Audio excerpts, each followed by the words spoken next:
এবার ডাক্তার যখন এমন পরিস্থিতিতে চলে গেল, মা হয়তো মা বাঁচবে না হয় সন্তান বাঁচবে, এমন একটা ক্রিটিক্যাল পরিস্থিতির মধ্যে যখন চলে গেল, ডাক্তার এবার আসলো অভিভাবকদের কাছে, আপনারা বন সাইন দেন, আমরা অপারেশন থিয়েটারে ঢুকাবো, এখন আপনারাই সিদ্ধান্ত নেন কাকে বাঁচাবো, মাকে বাঁচাবো নাকি সন্তানকে বাঁচাবো।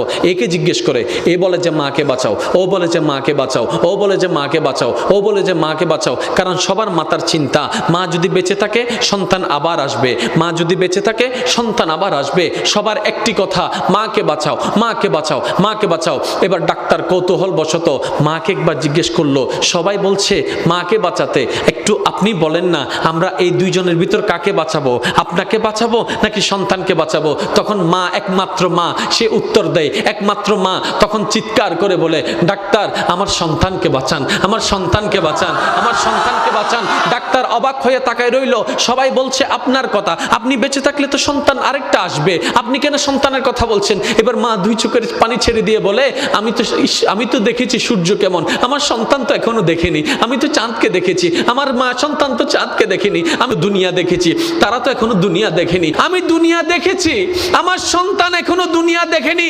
ডাক্তার আমার আর দুনিয়া দেখার দরকার নাই, আমার সন্তানকে দুনিয়া দেখার ব্যবস্থা করে দেন, আমার সন্তানকে দুনিয়া দেখার ব্যবস্থা করে দেন।